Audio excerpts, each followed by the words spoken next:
Hey guys, it's Kay, and today we are doing part 2 of the Ted Bundy video.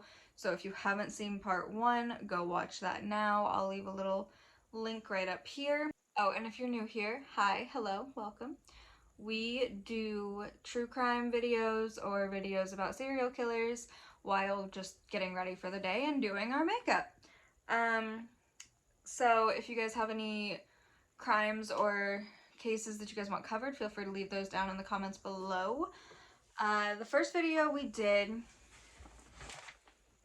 we discussed his early childhood, and this time we are moving on to his crimes. Now, he did have a lot of crimes, so we're gonna probably have to break it down into a few different parts, but we're gonna see how far we can get. So Bundy never really told investigators about his early crimes, so we aren't sure when he really started killing people. But he told Nelson that he attempted, what is happening here? That he attempted his first kidnapping in 1969 in Ocean City, New Jersey, but he didn't kill until 1971 in Seattle.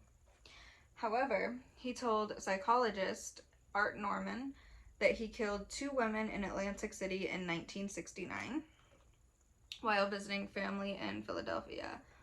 Ooh, that's a lot. He also hinted to homicide detective Robert Keppel that he committed a murder in Seattle in 1972 and another in 1973 that involved a hitchhiker near Tumwater, but he refused to elaborate. Rule and Keppel both believed he may have started killing as a teenager, though. However, his earliest documented homicides were committed in 1974 when Bundy was 27. He admitted that by then he'd mastered the necessary skills to leave minimal incriminating forensic evidence at the crime scenes. Remember that this was a time before DNA profiling really existed and was commonly used. Shortly after midnight on January 4th, 1974, around the time he terminated his relationship with Edwards, Bundy was in Washington, Oregon. He entered the basement apartment of 18-year-old Karen Sparks. She was a dancer and student at UW. After bludgeoning her with a metal rod from her bed frame, he sexually assaulted her with either the same rod or a metal speculum, causing extensive internal injuries. She remained unconscious in the hospital for 10 days.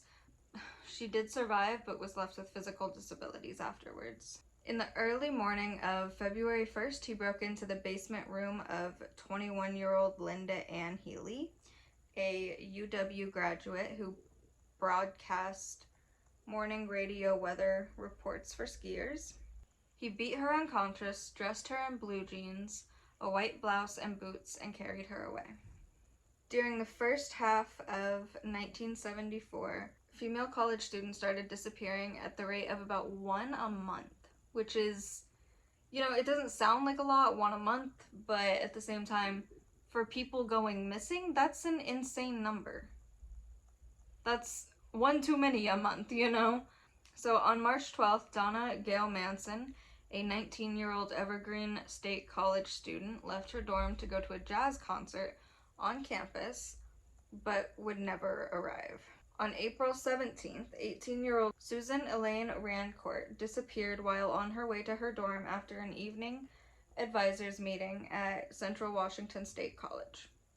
2 female Central Washington students later came forward to report encounters with a man wearing a sling, asking for help carrying a load of books to his brown or tan Volkswagen Beetle. The reported encounters were on the night of Rancourt's disappearance and the other 3 nights earlier. May 6th, Roberta Kathleen Parks, a 22-year-old Oregon State University student, left her dorm to have coffee with friends at the Memorial Union, but would never arrive. Around this time, investigators from Seattle and King County grew increasingly concerned. There was no significant physical evidence, and the missing women had little in common, other than a similar appearance. They were young, attractive white college students who had long hair parted in the middle. June 1st, Brenda Carol Ball, who was 22 at the time, disappeared after leaving the Flame Tavern in Burien, near the Seattle-Tacoma International Airport. She was last seen in the parking lot talking to a brown-haired man with his arm in a sling. According to Bundy's confession, he took Brenda back to his place and they had consensual sex before he strangled her while she was sleeping. In the morning hours of June 11th, 18-year-old Georgianne Hawkins disappeared while walking down an alley. The next morning, 3 Seattle homicide detectives and a criminalist combed the alley on their hands and knees, but found nothing. Bundy later told Keppel that he lured Hawkins to his car, knocking her unconscious with a crowbar. After handcuffing her, he drove her to a suburb 20 miles east of Seattle, where he would strangle her and spend the entire night with her body, which I have never understood, why killers will spend a night with their victim's body. Like, I can somewhat see it from their perspective, but I still think that it's absolutely just sick. And it's sickening to even, have to sit here and talk about it. Even though that is part of the case, it's absolutely just disgusting to me that someone would do that. He then returned to the alley the next morning and gathered her earrings and one of her shoes he had left in a parking lot nearby. He did this in the middle of the crime scene being investigated, basically right next to the detectives, and was not caught. He also states that he revisited the corpse 3 times. After her disappearance was made public, witnesses came forward to report seeing a man on crutches with a leg cast in the alley the night she went missing. They said he was struggling to carry a briefcase, and one woman recalled the man asking her to help him carry the case to his light brown Volkswagen Beetle. At the time, Bundy was working in Olympia as the assistant director of the Seattle Crime Prevention Advisory Commission, where he wrote a pamphlet for women on rape prevention. He later worked for the Department of Emergency Services, a state agency involved in the search for the missing woman. While at the Department of Emergency Services, he met Carol Ann Boone, who would play an important role in the final phase of his life 6 years later. Sorry for the awkward head tilt. I've got a little mirror here that I'm trying to look at so that I can make sure it actually looks decent, and I just remembered that I forgot concealer. The Oregon and Washington murders culminated on July 14th when 2 women were abducted in broad daylight from a crowded beach at Lake Sammamish State Park. 4 female witnesses described an attractive young man wearing a white tennis outfit with his left arm in a sling, speaking in a light accent, maybe Canadian or British. He introduced himself as Ted and asked for their help unloading a sailboat from his tan or bronze Volkswagen Beetle. 3 refused, but 1 went with him as far as his car, saw there was no boat, and fled.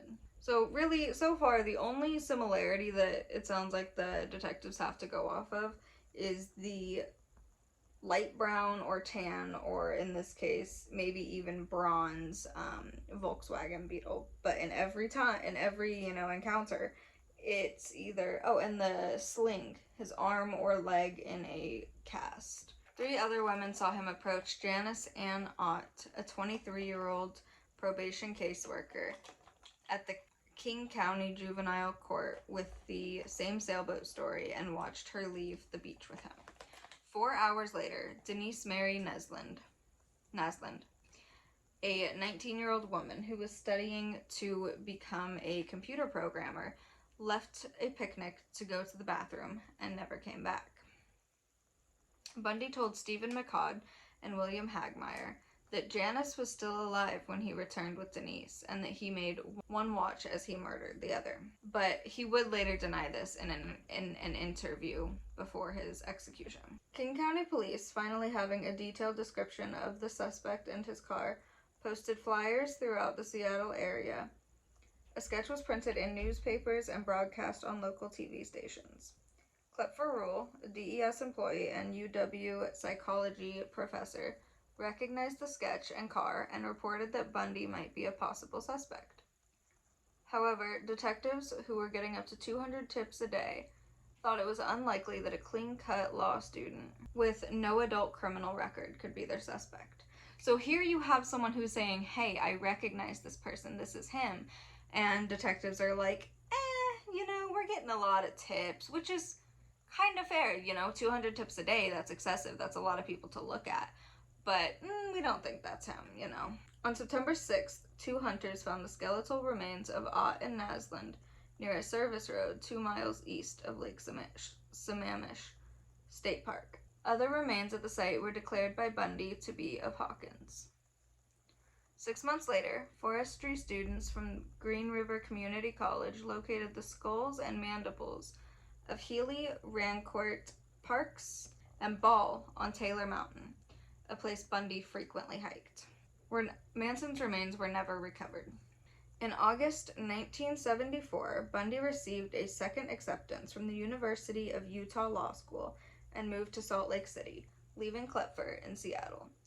It's said that while he called Klepfer often, he dated at least a dozen other women during this time as well. Bundy was left disappointed by his law class, finding it completely incomprehensible. The following month, a new string of homicides began, including 2 that would remain undiscovered until Bundy later confessed to them shortly before his execution. On September 2nd, Bundy raped and strangled a still unidentified hitchhiker in Idaho, then returned the next day to photograph and dismember the corpse before disposing of the remains in a river nearby. On October 2nd, he abducted Nancy Wilcox, a 16-year-old, in Holiday, Utah.